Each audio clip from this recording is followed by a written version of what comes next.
سلام به برابکس یوتیوب. سوال اقتصادی هستم. امروز با مهری جون میخوایم صحبت‌های ایمیگریشن و مهاجرتی بکنیم، به خاطر اینکه الان خیلی جالب شده اتفاقی که تو آمریکا افتاده، اتفاقی که خود تو کانادا افتاده.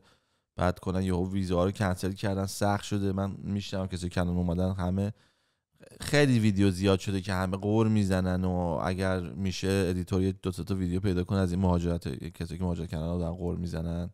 میبینی که دیگه همه شاکی ان. حالا گفتم کی بهتر از این که سوالا از ایشون بپرسیم. مهری جون چرا داستان چیه این ایرانیای جدیدو که اومدن چرا همه انقدر ناراضی ان؟ بعد چقدر سخت شده؟ مثلا همه میگن مثلا میگه 7 سال اینجا هنوز نگرفتم. چرا چیه داستان؟ اینو یه توضیح هم میدی؟ اگه اینا 7 سال اینجا چه جوری هستن؟ مگه نباید تموم بشه بعد یکی دو سال؟ اگه موندن چرا بس بهشون پی آر نمیدن؟ چرا همه ناراضی ان؟ یه توضیح برامون میدیم، فقط بشیم عقب گوش بدیم. میخوای اگه قرار گوش بدیم من یکم دقیق تر صحبت کنم یا بیایم یه ذره بریم عقب‌تر ببینیم مثلا چرا مهاجرا اومدن، چرا مهاجرت به وجود اومد؟ چون اگه اینو بگیم دقیقاً امروز میرسیم به ریشه اینی که چرا ایرانیای عزیزی که اومدن انقدر ناراضی‌ان. خب برو بریم.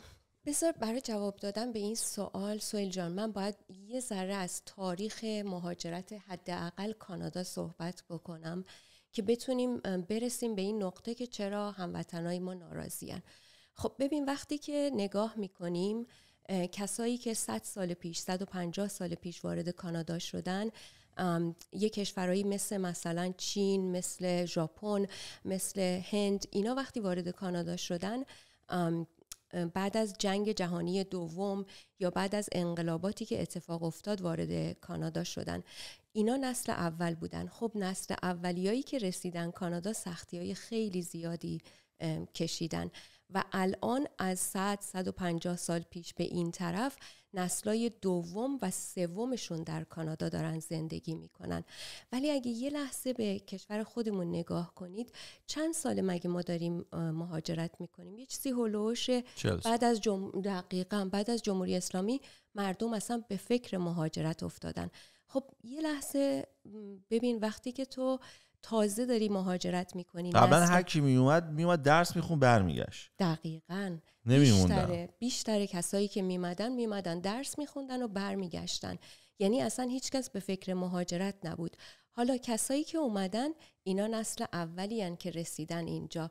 وقتی که نگاه میکنیم ما میبینیم توی تمام سطوح بالا، یعنی شما اگر از همون پارلمان هم که بگیریم بیایم به پایین تر، میبینیم که تعداد کسایی که هندی هن اونجا، چینی هن، از ما ایرانی ها خیلی بیشتره.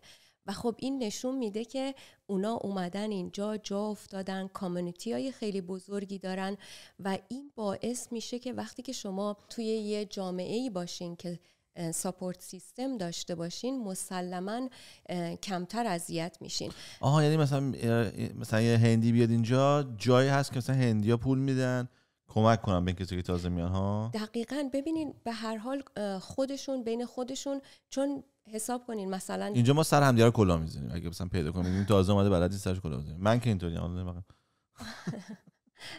اینو نمیتونیم بگیم، یعنی واقعا ولی ساپورت هم نیست. ببینید بحث ساپورت اینه، چون وقتی که شما نسل اول یا نسل دوم باشین، خودتون دارین با مشکلات، انقدر با مشکل مواجهین که بتونین مشکلات خودتون. نسل دوم هنوز همین، راست میگی؟ بله، ما هنوز تازه نسل دومیم. این نسل دوم هم گیره، یعنی نسل سوم تازه شروع میکنه ببینه داستان چیه. و دقیقاً کسی که بعد از، ببینید یعنی شاید منی که اومدم یک عالمه مشکل دارم، اصلا جای دوری نمیریم، خودمو میگم، من توی ایران یه شغل خیلی خوب داشتم، زندگی خودمو داشتم، مجبور شدم بیام اینجا با بچه‌های تینیجر و یه لحظه در نظر بگیر که چقدر سخته که من هنوز تازه نسل اولم، تازه بچه‌های من با یه عالمه مشکل. فکر کنم خودت هم وقتی که تینیجر بودی اومدی اینجا، درسته؟ من 17 اومدم. دقیقاً. ببینید وقتی یه تینیجر میاد اینجا، حالا بچه‌های من با همون مشکلات مهاجرت مواجهن، ولی فکر کنید بچه‌های من دیگه این مشکلات رو ندارن. چرا؟ چون توی این سیستم کاملاً حل شدن. یعنی وقتی که شما درس رو اینجا میخونی، اولین مشکلی که یه مهاجر داره زبانه. یعنی چالشی که الان بیشتر ایرانیا باهاشون مواجهن چالش زبانه. خب شما وقتی که درس تو زبان تو اینجا یاد میگیری و دانشگاه میری درس تو اینجا میخونی، دیگه مشکلات تو خیلی کمتره. راست میگی. مثلا مامان من الان 25 سال اینجاییم، روزی که اومد رفت توی کوچه زندگی کردیم به اسم جانسون. بعد مامانم از اون 25 ساله که میخواد بره خونه، ما هر خونه خریدیم و زندگی کردیم از این جانسون بعد تو رنج چی. بعد مامانم یه روز تو اون میگم کجا، میگه توی خیابونی که بغل این و اینا. میگم چه جوری میتونی 25 سال جانسون رو یاد نگیری؟ یعنی میگه مثلا بود ساسکس میفهمم مثلا، دیگه جانسون دیگه کاری تو ایران مثلا یه بار که پشت خمیدن نوشته جانسون ان جانسون دوبارم نوشتهش. اینو میدونی خیلی ایناش واقعا هستش. و یا مثلا مامان بزرگ من الان پیر شده، مثلا فراموشی گرفته، بعد رفته خانه سالمندان و نمیتونه صحبت کنه با اون کارگرا. بعد بالاتر تختش مثلا نوشتن شوگر، بعد جوش نوشته GAND گند، که بهش مثلا میگن گند میخوای، مثلا خب بهش قهوه مثلا بهش برم بخوره. میدونی چی میگم؟ دقیقاً. خب حالا دقیقاً الان فکر کنم دلیل نارضایتی یک کمی مشخص شد، یعنی به خاطر اینی که ما اینجا جدیدیم. ببین بحث اینه که وقتی که داریم راجع به مهاجرات صحبت میکنیم، مهاجرای قبلی، کسایی که اومدن توی کانادا کسایی بودن که از جنگ فرار کردن اومدن.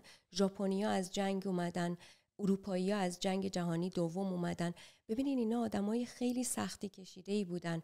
حتی جالبه وقتی که از ایران کسایی که اومدن زمان جمهوری اسلامی انقلاب 57 وقتی که اومدن، شما اگه نگاه کنین با چه سختیایی اومدن، یعنی از کوه‌ها رد شدن. داستان خانم آغداشلوی عزیز رو داشتم چند شب پیشا گوش می‌کردم و واقعا وقتی که می‌بینی با اون سختی اومدن وارد کانادا شدن، ولی امروز می‌بینین طرف بلیت هواپیما گرفته از خود تهران فرودگاه تورنتو یا فرودگاه ونکوور نشسته. سهیل جان یه لحظه در نظر بگیر، شما در راهی که بیاین برسین به اینجا سختی نکشیدین. یا حتی بعضیا، من خیلی از کلاینتام که اومدن اینجا خونه هاشونو، در خونه شونو تو تهران یا تو شهرهای دیگه بستن، پا شدن اومدن اینجا. یعنی چی؟ یعنی اصلا نمیخوان اینجا بمونن. یعنی کسی که در خونه رو میبنده پا میشه میاد، یعنی همیشه یه امیدی داره برگرده. اینو خیلی راست میگی. من به هر کسی که میخواد بیاد میگم اگه میخوای بیای زندگی تو کاملا بفروش، بیا پاک کن بیا. اینکه دو تا جا بشی خیلی رو اعصابه، ولی هیچ کی هم نمیکنه. همه میگن یه جا نگه داریم، خواستیم یهو برگردیم چی. پس ببین الان دقیقاً رسیدیم به این پوینت.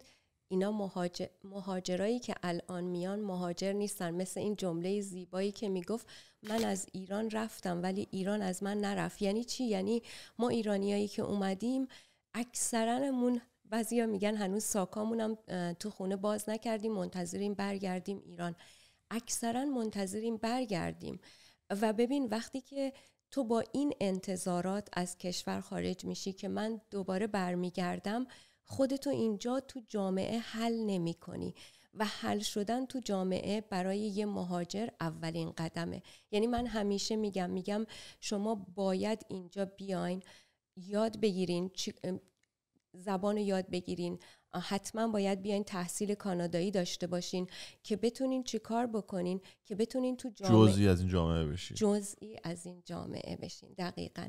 حالا فکر یعنی میکنم ایرانی جزء این جامعه نمیشه، داره با مهاجرت کردن هم دیل میکنه، با پول در آوردن و سبک زندگی عوض شدن هم داره دیل میکنه.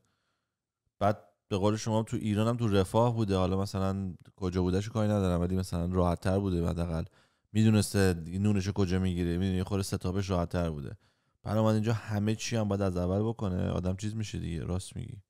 چون من هر کس هم میپرسه اینا حقیقت داره، میگم نه. کسی که اینجا داره خوب کار میکنه، زندگیش خوبه، بگه دیوانه است مثلا باش بشه برگرده ایران. داری حالشو میکنی، همه چیز فراهم، خوب و خوشحال زندگی میکنی، سیف. من مثلا میرم کلاس بچه‌ها، من تقریبا هر روز دارم میبرم کلاس بدون استثنا. پنجره ماشین بازه، کیفم بیرون، تلفنم اونجا، کیف پولم اونجا، همه چی اونجا هست. میرم تو کلاس مثلا 20 دقیقه تو کلاسم میام بیرون، یک بار نشون مثلا یه چیزی تکون بخوره. تو این چیزا واقعا نمیشه قیمت گذاشت. دقیقاً امنیتی که ببینید ما اولین چیزی که به وجود میاد اینجا برامون احساس امنیتیه که میکنیم. یعنی وقتی که شما توی کشوری وارد میشی که کاملا احساس امنیت میکنی، بچه رو بفرستی مدرسه نگرانش نیستی اتفاقی براش بیفته، در ماشینت باز باشه نگران نیستی. حالا گرچه یه ذرم این اخیراً اخبارایی میشنویم ولی بازم من میگم سطح امنیت خیلی بالایی داره. من امروز مدرسه موموکو بودم، بعد من که میرم تو مدرسهشون اینا هر سال یه دونه چیز میذارن، از این آکشن میذارن که پول واسه مدرسه جمع کنن، بعد توی دو تا پس پارکینگ میفروشن که 2 نفر از تو کل مدرسه میتونن بیان تو پارکینگ مدرسه پارک کنن. بعد امروز من میرم اونجا چه پارک کنم واسه بچه‌ها بیان، بعد بچه‌ها ببرن دور بزنن از اونجایی که ماشینا دارن میان تو برای رد شن بیان. بعد امروز این یارو ناظمشون اومد گفتش که بچه‌ها تو از اینجا میان اونجا یه تیکه خطرناکی ها، یه وقت یکی نبینه و اینا، تو اوکی مثلا بچه‌ها اونجا بیان؟ بعد گفتم که آره براشون بیمه عمر خریدم. ولی حالا خارج از شوخی یعنی ببین تو این لول، یعنی اومده میگه بعد مثلا باید ببینی مامانه با سرعت 10 کیلومتر دارن اینجوری، یعنی اگه ماموکو بخوره بهش هیچیش نمیشه، هنوز میخوره میافته زمین، هنوز بلند میشه به یارو فوشم میده میره، ماشین هم تو ترمز نکرده باشه، همین چیز، یعنی این سرعته. ولی بلند شده از اونجا تا ته اومده پیش من، ته پارکینگ پارک میکنم، اومده در ماشین من داره میگه که مثلا خواستم میگم یه حواست باشه شاید مثلا فلان. بعد روز اول مدرسه که برگشتن فایر دیپارتمنت اومده اونجا چیز آتیش رو راه انداخته که می‌خواسته ببینه اینا چطوری پرفورم میکنن. حتی معلمام نمیدونستن، دیدین اینجا مثلا بچه‌ها چیز میکنن، یعنی معلمام سورپرایز بود حتی براشون. روز اول همه اومدن تقلقه به جای اینکه مثلا به ما میگفتن بشین بازی کنین، اینا چیز آتیش رو تست کردن که همه صف بکشن سریع برن بیرون تمرین کنن که آتیش گرفت کسی نمیره.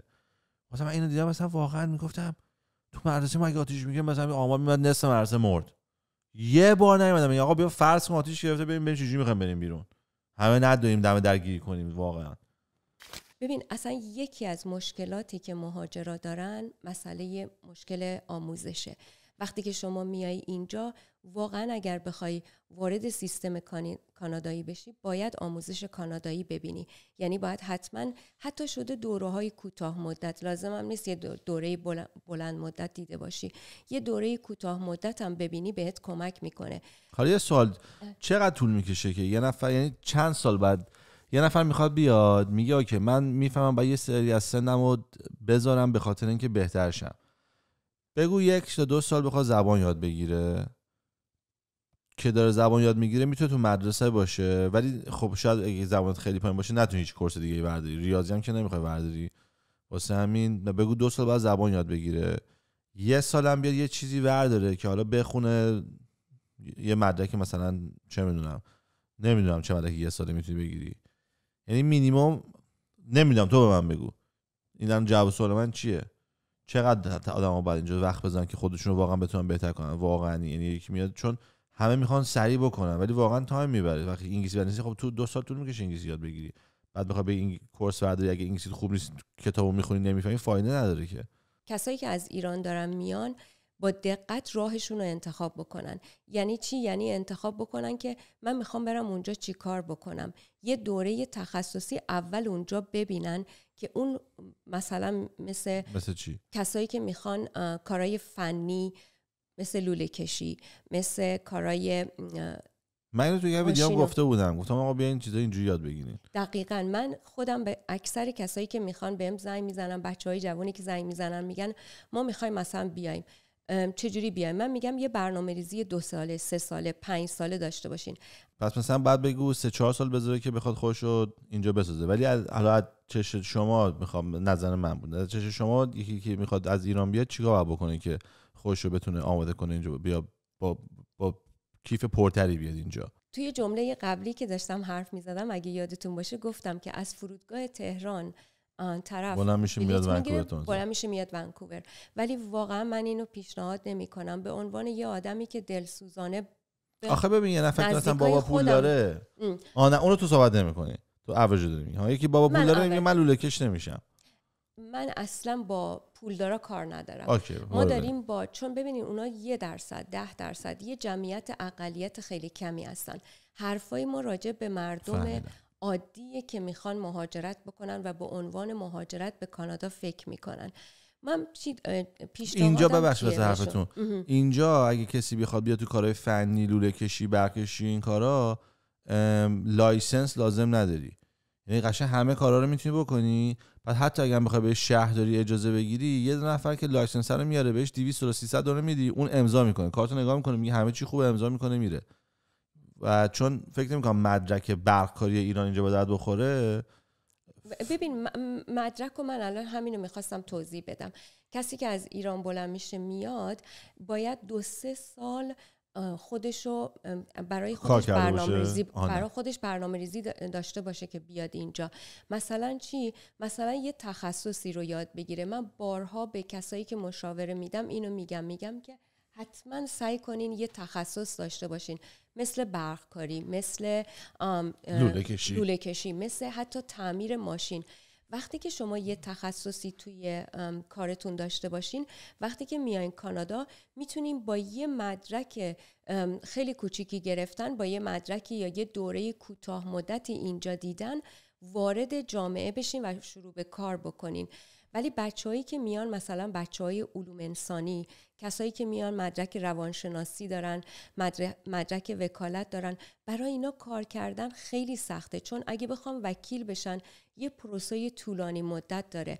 اگه بخوان حتی پزشکای عزیزی که میان برای دوره‌های پزشکی یه مدت خیلی طولانی زمان میبره برای دوره‌های پزشکی. و خب شما در نظر بگیرید برای اونا خیلی سخت داره، ولی برای کسایی که با یه حرفه‌ای میان خیلی راحت‌تر میتونن اینجا وارد جامعه و وارد کار بشن. به خاطر همین اگه ببینید خیلی از راننده هایی که توی اوبرن یا راننده های اگه سهیل جان دیده باشید دقیقاً غذا میبرن، اینا میبینی مثلا طرف مدرک مهندسی داره، مدرک پزشکی داره، به خاطری که براش سخت این مدرک رو تبدیل به مدرک کانادایی بکنه و گاهی وقتا غیر ممکنه، به خاطر همین داره کارهای دیگه میکنه. پس اگر شما یه تخصصی تو ایران داشته باشی در کنار مدرک تحصیلیت، وقتی میای اینجا زودتر میتونی وارد بازار کار بشی. اینی که کسی هم حالا میخواد بیاد حالا بره یه مدرکی بگیره یا تو چیزی یه کار یاد بگیره، مثلا حالا مکانیکی یا هرچی، این خیلی مهمه. چون یکی الان این ویدیو نگاه میکنه میگه من اون تو ویدیو دیدم که طرف گفت برو لوله کش شو، بیا اینجا پولدار شو، خوب زندگی کن، بعد اومدم اینجا بدبخت دارم میکشم، هیچ کاری هم نمیتونم بکنم.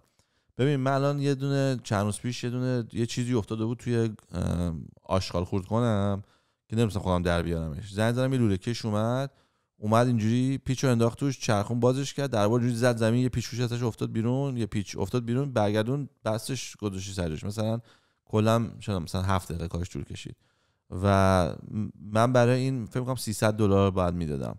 1 ساعت پول چارج میکنه که بیاد، یعنی پول رانندگی چارج میکنه، وقتی هم بیا 1 ساعت چارج میکنه مینیمم.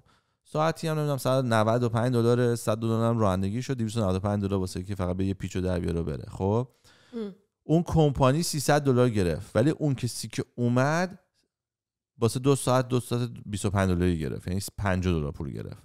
این خیلی مهمه. اگر بیای اینجا بیزنس تو خودت بتونی ران کنی، باید یعنی شعور داشته باشی، با مردم درست حرف بزنی، بتونی انگلیسی حرف بزنی، بیزنس بفهمی، کاستمر سرویس بفهمی، قانون بفهمی، تکس بفهمی، همه کارتو درست انجام بدی، کمپانی خودت ران کنی، میتونی از این راه پولدار بشی. ولی اگر نه، اینجا به قول معروف کارمند میشی و زندگی کارمندی اینه که یه خونه معمولی داشته باشی و یه ماشین داشته باشی و سالی یه مسافت 4-5 روزه بری. زندگی کثیفی نیست ولی مثلا فیلمی هم نیست. انتظارا رو میخوام جو ست کنم. همینجا دقیقاً شما وقتی که نگاه میکنی میبینی که کسایی که میان از ایران، از یه طبقه متوسطی از ایران پا میشن میان اینجا یه زندگی خیلی راحتی خواهند داشت. چرا؟ چون میتونن راحت ماشینشون رو بگیرن، خونهشون رو بگیرن و شروع کنن اینجا زندگی کردن. ولی کسایی که از یه طبقه بالاتری میان، برای اینی که بیان مثلا اینجا، شما الان مثل حرف خودت دقیقاً اون دکتری که میخواد بیاد اینجا، اگه بخواد بیاد اینجا دکتر بشه، دوباره باید همه اون مراحلی که طی کرده تو ایران رو طی بکنه تا اینجا دکتر بشه. یه سری انتخابات سنگینی برای زمین اتفاق افتاده. اول که رئیس جمهور مستر ترامپ رئیس جمهور شد، فردا ما رو نندازن بیرون اینجا یا بی‌احترامی کنیم. بعد اونجا که آمریکا آمارشو داری الان دیگه مهاجرت اصلا تعطیل اونجا دیگه ها، برای خیلی از کشورها خیلی سخت شده دیگه، راحت یعنی اونایی که توشن دارن میندازن بیرون، چه واسه بیرون باشی. بله حتی دولت کانادا هم داره اعلام میکنه که یه سری کسایی جالب اینه که گفته به صورت داوطلبانه تا آخر دسامبر 2025 از کانادا باید برن.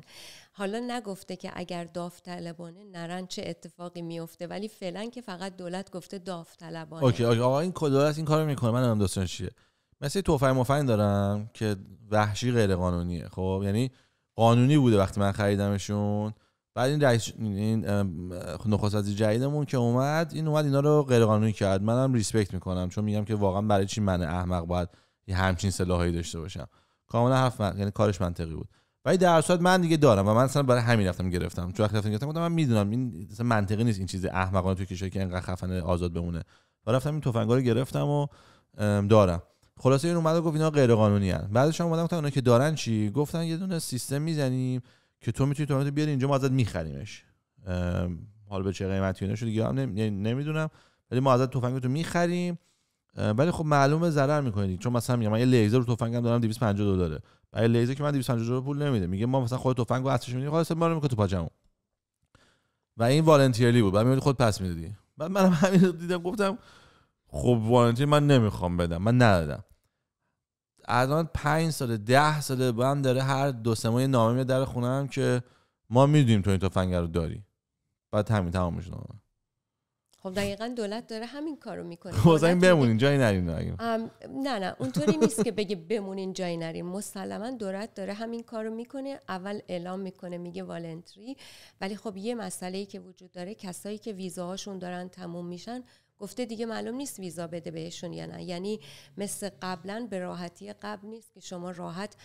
البته خب هموطنای عزیزمون فکر کنم من این اعتقادو دارم، خوش‌شانس‌ترین آدما در حال حاضر توی کانادا هستن که تونستن ویزای کار 3 ساله بگیرن و دولت دوباره ویزاها رو تمدید کرد.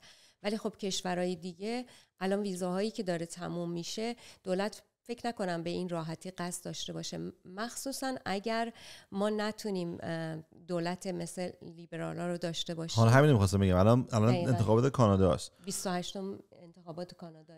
شما اگر میگی کانسرواتیو بشن دوباره ایمیگریشن سخت میشه؟ 100% ایمیگریشن سخت میشه. اگه یادتون باشه من وقتی شروع به کار کردم دوره انتخاباتی که یعنی حدود 10 سال پیش بود فکر کنم، قبل از چیز بود. دقیقاً من یادمه وقتی شروع به کار کردم اون موقع واقعا درآبسته بود.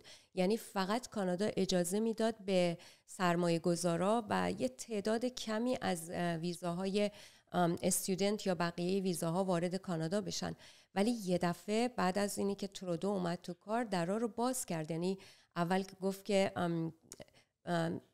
1 میلیون سالی 1 میلیون نفر 500,000 تا 1 میلیون نفر بیان و خب تعداد زیادی هم دانشجو گرفت اومدن توی کانادا که الان بعد از این جنجالای انتخاباتی که بوده بین احزاب کانادا باعث شده که حتی دولت کمتر کنه ویزاهای موقت و ویزاهای توریستی رو. ولی به هر حال احتمال داره که اگر کانسرواتیوا بیان مسلماً این درها دوباره بسته خواهد شد. پس یعنی الان باید عجله کنن یا دیگه دیر شده؟ چون مثلا کلا 20 روز بیشتر نمونده.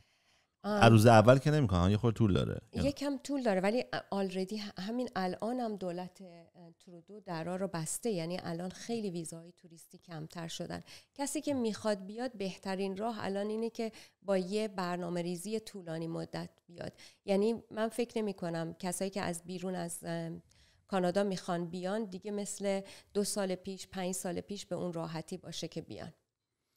حالا یه سوال، اگه یه نفر بیاد اینجا، بعد ما یکی مثلا اینجا هستش، بعد بگن آقا ما دیگه نه ویزا تو درست میکنیم، تو هم مثلا بدی فلان بسار، اگه یه آدمی سر به زیر باشه تو خیابونم 50 کیلومتر بیشتر نره، کارش هم بکنه اینا میتونه بمونه اینجا کسی کاری بکنه یا نه دارن کامپیوتر نشستن ریسرچ میکنن و فیسبوک چک میکنن یا شب با لگد میزنن میگن یکی دیگه هم پیدا کردیم. واقعیتش چیه؟ تو که تو این بازی هستی. ببین واقعیت این نیستش که حالا اینجوری هم که تو گفتی نیست سهیل جان، ولی اتفاقی که میفته ببینید شما توی این کشور اگه نگاه کرده باشین حساب بانکی حرف اولو میزنه، داشتن آیدی کارت حرف اولو میزنه. شما وقتی که ورک پرمیتت، استادی پرمیتت اینا باطل بشن هیچ کدوم از حقوق اولیه یه شهروند رو نخواهید داشت. یعنی نمیتونی حساب بانک تو، چون اگر شنیده باشین حسابای بانکی رو که باز میکنن فقط به تاریخ ویزای اون کسی که اومده. یعنی شما اولین قدمی که دارین حساب بانک نخواهید داشت، دومین قدمی که دارین آیدی نخواهید داشت، یعنی شما کارت شناسایی ندارین. خب یه لحظه در نظر بگیر، من اصلا میگم شما بمونیم تو کانادا ولی هیچ کدوم از این حقوق اولیه شهروندی رو نداشته باشی، چجوری میخوای زندگی کنی؟ بچه‌ها رو نمیتونین، اگه خانواده‌ای باشن که بچه داشته باشن بچه‌ها رو نمیتونی مدرسه بفرستی. پس به خاطر همین شما نمیتونی بگی خب طوری نیست حالا من ویزام باطل شد که شد من میمونم. گرچه خیلی کسایی رو الان یه آمار خیلی زیادی رو نزدیک به 20,000 نفر رو دولت اعلام کرده بود که از کسایی که از هند اومدن دانشگاه ثبت نام کردن ولی اصلا دیگه هیچ آماری ندارن اینا کجا رفتن و دارن چی کار میکنن. خیلی ها دارن زندگی مخفیانه انجام میدن ولی چقدر شما میتونی مخفی زندگی کنی؟ بالاخره که باید زندگی کنی. بعد اگه اینا رو پیدا کنن بعد از ویزا دیپورت داستان 100% دیپورت. بله مگر اینی که از طریق انسان دوستانه یا از طریق پناهندگی بخوان اقدام بکنن و بمونن. یه بار توی انگلیس بودم سوار هواپیماش هم داشتیم می‌رفتیم ایران، بعد آخر هواپیما یه یارو با دستبند آوردن می‌خواستن دیپورتش کنن، بعد داد و بیداد میکرد از مردم، خواهش میکرد که تو رو خدا بلند شین نذارین منو دیپورت کنن، من برم ایران منو میکشن. انقدر سریعت بازی در بود برش کردن تو، یعنی مثلا هی گفتن ساکت باش، بعد پلیسا میرفتن انقدر داد میزد اون پشت فقط عربده میکش کمک منو میکشن نذارین من برم این حرفا بلند شه من تمام شده زندگیم. بعد 2-3 بار پلیس اومد دفعه چهارم ورش دو برش بیرون. البته اینم یه چیز جالبی شد، من خیلی دلم میخواست راجع به اینم صحبت بکنم که برای کسایی که میخوان اقدام بکنن برای پناهندگی من خواهش میکنم قبل از اینی که این کار بکنین حتما فکر بکنین. ببینید خیلی مشاوره های سوال، من واقعا بعضی وقتا ناراحت میشم کسایی که زنگ میزنن و مشاوره گرفتن. همین الان که اومد اینجا با هم ویدیو رو بگیریم یکی از دوستای من اینجا بود، بعد 7 سالم اینجاست میخواد کانادایی شه، به خاطر اینکه میخواد کانادایی شه داره میره یه شهر دیگه که یعنی همه فقط فکر کانادایی شدنه. 3-4 تا چیزی گفت، هر چی گفت نه اینو داری اشتباه میگی، نه اینو اینجوری نیست، نه ما داریم اینطوری میکنیم مثلا چی میگی. یعنی نمیاد مشاوره بگه، فقط داشتن رد میشدن تو پله هم دیگه دیدن هر چی اون میدونست میگفت نه داری چطور اشتباه میگی، اصلا منو نمیدونی. واقعا اینو من جلوی چش خودم دیدم، من که میدونی چطور بهتون نمیگم. ببین دقیقاً همینه، من واقعا بعضی وقتا نگاه میکنم میبینم مشاوره هایی که میدن مخصوصا برای پناهندگی خودم ناراحت میشم. یعنی تشویقم بعضی وقتا میکنن بعضی از مشاورها که بیا پناهندگی اقدام بکن. مثلا چه کاری نمیتونین بکنین؟ ببینین شما وقتی که تقاضای پناهندگی میدین به هیچ عنوان نمیتونین پاسپورت ایرانی بگیرین. یعنی شما اومدین پاسپورتتون رو تحویل دادین و گفتین من دیگه نمیخوام شهروند این کشور باشم. شما دیگه نمیتونین برین دوباره پاسپورت بگیرین، تقاضا بکنین پاسپورت بگیرین یا برین ایران. ولی میکنن. ببینید بارها به من زنگ زدن میگن دوست من فلانی پناهنده شده، پاسپورت گرفته، از مرز نمیدونم فلانجا رفته ایران و برگشته، هیچ اتفاقی نیفتاده. میدونی من دقیقاً چی بهشون میگم که مثل اینی که شما بگیم بله بری تو فروشگاه یه جنسی رو ورداری بیاری بیرون هیچکی نمیفهمه. من قبول دارم اینو. تو اصل کاری که داری میکنی اشتباهه، یعنی اون کاری که داری میکنی غیر قانونیه ولی تو نمیتونی بگی من هیچکی نمیفهمه. مهمترین چیزی که وجود داره اینه. و یه مسئله دیگه‌ای که وجود داره، من بارها تو مشاوره‌ام گفتم وقتی که شما تقاضای پناهندگی میکنین برای خانواده‌هاتون خیلی سخت میشه. یعنی شما نمیتونین پدرتون رو به راحتی بیارین، برادرتون و اقوامتون رو اینجا بیارین. خیلی‌ها میگن نه همه میارن یا خیلی‌ها آوردن. همین دیروز یه خانمی به من زنگ زده بود، میگفت که من پناهنده شدم و پدرمو اجازه دادن بیاد کانادا، ولی مادرم الان 4 بار اقدام کرده نمیذارن بیاد کانادا. و ببینید دقیقاً این مشاوره رو خیلی‌ها نمیدن. ببینید اگه کسی میخواد پناهنده بشه واقعا باید پناهنده باشه. یعنی چی؟ یعنی واقعا باید جونش در خطر باشه، یعنی واقعا باید تو کشور مبدأش سخت باشه. نه اینه که شما بیاین یه کیسی بسازین و بگین که من پناهندم. واقعا وقتی که این کارو میکنید باعث میشه بعدها مشکلات زیادی براتون به وجود بیاد.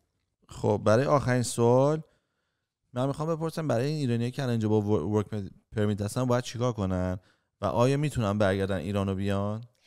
ببین اول بذار سریع اینا که میتونن برگردن ایرانو بیانو بگم.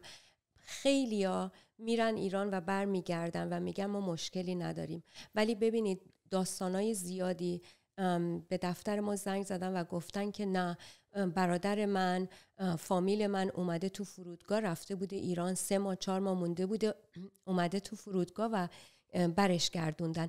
یعنی اینطوری نیسته که این ورک پرمیت ایرانی‌ها رو دادن شما راحت بیان و برین ایران بمونین و برگردین و هیچ مشکلی نداشت باشین. ولی گاهی وقتا هستش که شما خدایی نکرده برای بستگان نزدیکتون یه اتفاقی افتاده و حتما باید برید و برگردین. برای اینا اگر مدرک داشته باشن یا برای دفنی یا برای خدایی نکرده بیمارستانی و حتی برای عروسی هم من احساس میکنم اگر شما یه دلیلی داشته باشین چرا رفتین صیغه هست جزش؟ نه نیست. خواهشاً بذار من کارم بکنم. مطلع بشن. خب و برای اینی که ایرانیای عزیزی که الان در حال حاضر با ورک پرمیت اینجا هستن باید چی کار بکنن؟ مسلماً الان دولت راههای خوبی رو باز کرده، مثلا پرستارای بچه و یا پرستارای خانگی که میتونن از این راه اقدام بکنن. پرستار میخوان الان؟ بله الان کشور. ببینید یه چیز جالبی راجع به کانادا بگم. کانادا اینطوریه که هر زمانی که به هر چیزی احتیاج داشته باشه همون برنامه مهاجرتی رو باز میکنه. مثلا یه زمانی به پرستارا خیلی احتیاج داشت اگه خاطرت باشه بعد از دختر چیز شوهر نه زن دایی خودم همین. دقیقاً الان در حال حاضر یکی از پروگرامایی که دولت باز کرده و خیلی پروگرام راحتیه، خیلی برنامه راحت مهاجرتیه برای پرستاراست. پرستارای خانگی مثل پرستارای بچه‌ها، پرستارای آدمای پیر و یا آدمایی که بیمارن. چرا این برنامه الان خوبه؟ به خاطر اینکه این برنامه سطح زبانی که میخواد خیلی پایینه و همینجور تحصیلاتی که میخواد و یا سابقه کاری که میخواد فقط 6 ماهه. این یکی از برنامه‌های خوبیه که باز کرده. و یک کار خیلی خوب دیگه‌ای که دولت انجام داده اینه که اومده کاتگوری کرده، یعنی گروه بندی کرده. گروه پزشکانو از بقیه و گروه مهندسینو از بقیه جدا کرده. و خب شما در نظر بگیرید اگر شما بتونین کسایی که الان اینجا هستن با مدرک مهندسی یا با مدرک پزشکی اگر بتونن اینجا کار پیدا بکنن و برن سر کار و همزمان زبانشون هم تقویت بکنن، اینا میتونن از طریق برنامه‌های اکسپرس اینتری بتونن پی آرشون رو بگیرن. یعنی ما هنوز 2 تا 3 سال دیگه ورک پرمیت ایرانی‌ها رو داریم. کسایی که اینجا هستن اگر یه برنامه ریزی دقیقی داشته باشن میتونن راحت ظرف این 2 تا 3 سال مدارک خودشون رو آماده کنن، امتیازهای خودشون رو افزایش بدن که بتونن پی آرشون رو بگیرن. خیلی خوب خیلی خوب. خب واقعا مرسی مهری جون از وقتی که گذاشتی اومدی این چیزا رو به بچه‌ها یاد بدی.